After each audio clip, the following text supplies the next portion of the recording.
What's up everybody, Matt Moran here for a little comparison video. So huge thanks to my buddy Rob for providing me with his 2013 Scion FRS, and this is of course the brand new 2017 Toyota 86.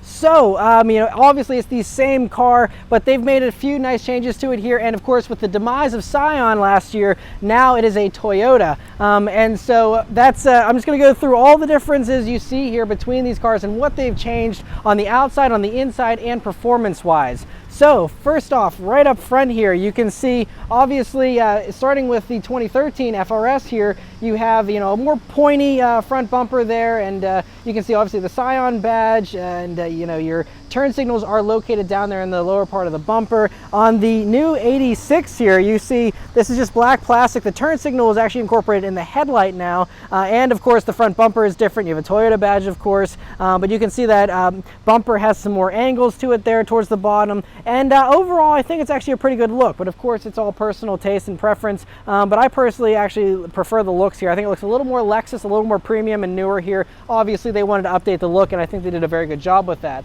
Now my buddy's FRS over here does have aftermarket headlights, which give you these LEDs. Usually you would have standard headlamps here in an FRS that are a little less aggressive looking than these ones are. But just to give you a comparison here, the new 86 has LED headlamps now with a nice projector, and you have daytime running lights as well as an LED turn signal as well. So all LED in there, and it looks really, really good. And so that's really all the changes here as far as the front goes. Now coming to the sides here, you see the fenders now. You have on the new 86, it's got this little part that passes through the middle. You have two vents, and you have an 86 badge there down lower on the fender. On the fender of the FRS, you still have a tiny little fake vent here, and then you have the Boxer 86 emblem, which I actually think looks a little cooler, but that's it, and it's just kind of blanked out otherwise. So just a small little change there. Going towards the back, get down the sides, everything's the same aside from the wheels being different. Now the 86 I have here also has 1-inch lowering springs from TRD, so that's why it's got a slightly lower stance, but that's the only changes here on the sides. Going to the back though, that's where you see, you have different taillights, obviously. Those are now all LED for the turn signals and for the brake lights there, in addition to just the normal brake lights being LED on the FRS there. And so that's a very good change. Otherwise in the back there, the only other change is the rear diffuser, which now has those extra little parts added in for the 86 here now, versus, it's a little more simple on the FRS here. And also you'll see that there is some little like triangular patterns there in the plastic of the FRS, and it's smoothed out here on the rear diffuser of the 86. And other small little things here, you'll see there is no badge that says 86 on the back. It just has the Toyota badge on the 86, versus the FRS does have an FRS badge in addition to the Scion badge. And lastly, on the roof here, you have a nice shark fin antennas on the new 86 versus the normal antenna you have here on the top of the FRS. And that's something they did change a couple of years ago, but as a nice change here on the outside of the 86 as well.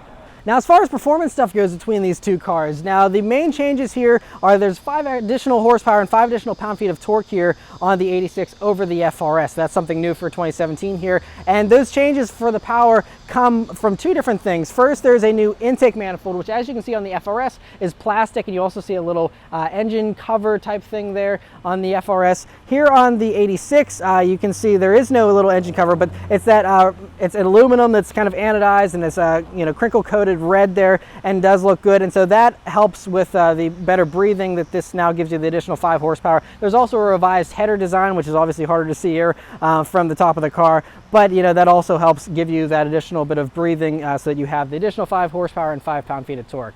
Also, I mentioned how this one has the TRD lowering springs, but also on all 86s now, it has new front springs and dampers that are stiffer, so that it gives you better turn-in. The rears are a little softer though, and so that also helps to give you that better turn-in. And there's also a thicker sway bar there as well here for the 86 over the FRS, but both drive very similarly. Now, as far as the interior changes for the 86 versus the FRS, I apologize first for the lighting change. It just started to downpour, and so we're inside of a garage now. But anyway, so as far as the main changes for the interior, there's not a ton. That's one thing. The new BRZ over the old BRZ has, I think, more changes than you see here between the FRS and the 86. But anyway, first thing you notice here is the door panels. So up top here, you have this new cloth suede-like material here versus the cheaper vinyl that you saw there on the FRS. Coming down, you have a little bit of a nicer leathery vinyl material here. It's about the same amount of softness you got on the old FRS, but it just seems like a little bit of a higher quality material than before.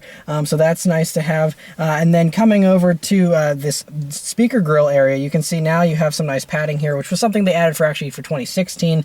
And so they added it there, and also on the transmission column side as well. So you have that. So that's a lot nicer, especially for someone with larger legs. If you're, banging your knees or resting them up against these, it's nice to have that padding. And that was from 2016. That, of course, is carried over here for 2017. But the older ones, like the 2013, do not have that. He added those aftermarket on his, but you can see there isn't anything here around the speaker on his, but there is for the transmission part.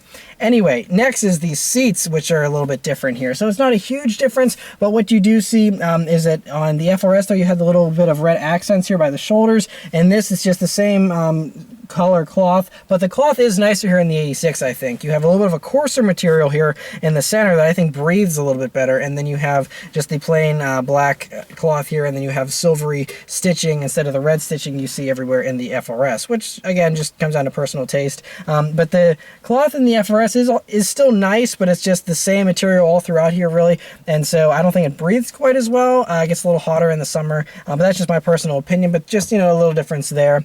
Looking forward here, you see a new steering wheel in the 86, which has some smoother leather versus the FRS, which has perforated leather by where the 9.3 position is, and then it's smooth towards the top and the bottom.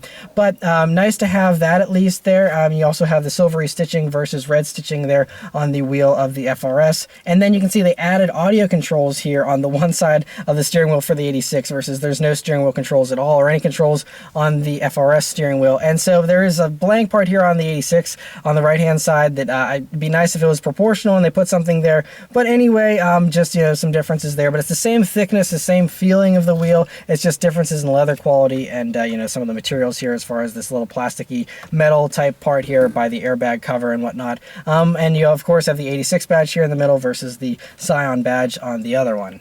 And then that's really the biggest changes, because otherwise, gauges are identical from the 2013 all the way through to 2017 here for the new 86. The head units have changed throughout the years. None of them are particularly spectacular, but they're all double-din units, so it's easy to swap in and out. But you can see there, that one doesn't even have a touchscreen in the base model FRSs from 13, but they did upgrade that over the years. But the climate controls are all still the same. Everything else is still unchanged. The only other change you see on the inside there is that there is a new track mode button here, where there used to be a sport mode button in the FRS. That's something new for 2017 here, and it's supposedly a little more lenient so that you can, it has less intervention than before, but it still does catch you whenever you get really out of shape, and you can fully defeat everything as well if you'd still like to. So that's really it as far as all the changes here to the interior. Like I said, there's a few, but nothing huge or a miles difference from what you got there even back in the 2013s. One last little thing to mention though is you do see that this center panel here on the passenger side on the FRS had a little seam, so you could pop that out and swap it a little bit easier, and it was a two-piece setup, versus this, as you can see, is seamless. It's all one piece here on the new 86, and so that's a interesting little design change. And of course you can see more of that suede type cloth material here that you found on the top of the door panels, and so again, it should be fairly easy to swap out if you still want to. It's just one piece instead of two, but just an interesting little change there nonetheless. But yes, that's a good little rundown here of all the differences between the FRS and the 86. Hopefully this video is helpful for you guys. I also did a video several years ago of all the differences between the FRS and the BRZ, for those of you that are curious about the differences between those. So you can go watch that one if you'd like. But otherwise, hopefully this video is helpful. Thank you guys very much for watching, and I'll see you next time. Take care.